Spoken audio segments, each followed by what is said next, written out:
ایک کالا اسود نام کا ایک شخص آتا حضور کی بارگاہ میں. اسود عربی میں کہتے ہیں کالے کو. جس کا نام ہی اسود ہو کتنا کالا ہوگا. مکے کی حالت کیا تھی کہ ایک گھوڑے کے ساتھ کالا ایک دسترخوان پر نہیں بیٹھ سکتا تھا.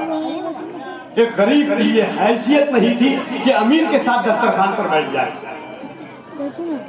ایک کالے کی یہ حیثیت نہیں تھی کہ وہ گھوڑے کے ساتھ دسترخوان پر بیٹھ جائے. حضور کی بارگاہ میں آئے, فرمایا محمد اگر میں ایمان لے آؤں تو مجھے کیا ملے گا.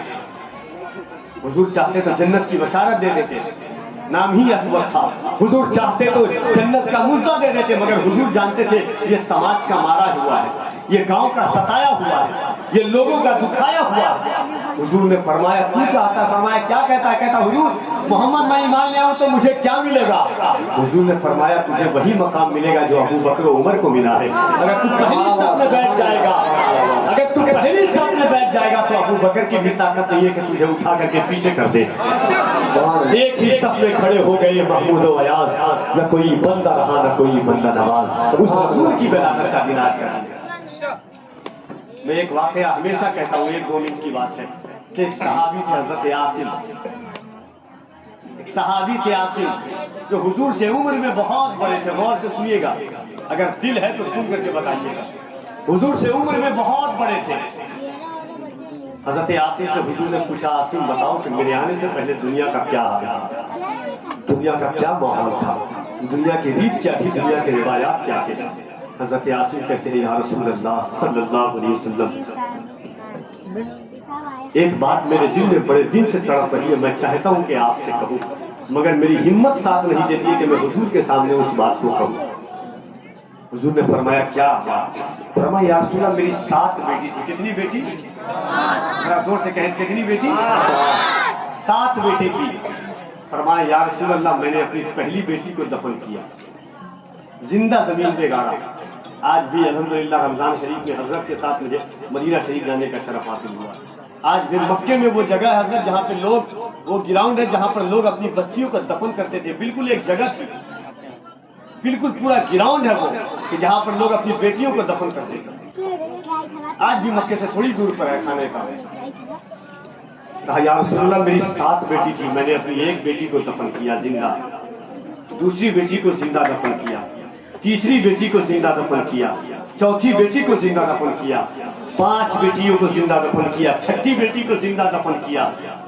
مگر یا رسول اللہ کوئی آواز نہیں آئی. لے کے جاتا, زمین میں گاڑتا, دفن کر دیتا, مٹی ڈال دیتا. مگر جب میں اپنی 7ویں بیٹی کو دفن کرنے کے لیے اپنے گھر سے نکل رہا تھا تو حضور جیسے ہی میں نے گھر سے قدم باہر نکالا, ایک آسمان سے ایک آواز آئی, عاصم ایسا مت کر, عاصم خدا کے واسطے رک جا. بھوکا والو ایک واقعہ سن لو اور جانو کہ آپ کس کا جشن منا رہے ہو اور کس کی ولادت کا دن ہے.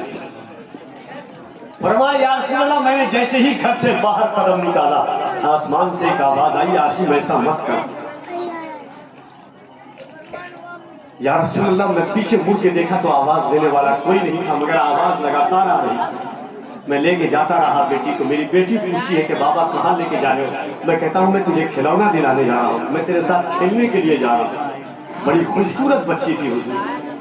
میں آگے آگے بڑھتا گیا. جیسے ہی مکے کے اس گراؤنڈ میں پہنچا جہاں پر لوگ اپنی بیٹیوں کو دفن کرتے تھے, یا رسول اللہ صلی اللہ علیہ وآلہ وسلم ایسا لگتا تھا کہ آسمان ٹوٹ کر کے عاصم کے سر پر گر جائے گا.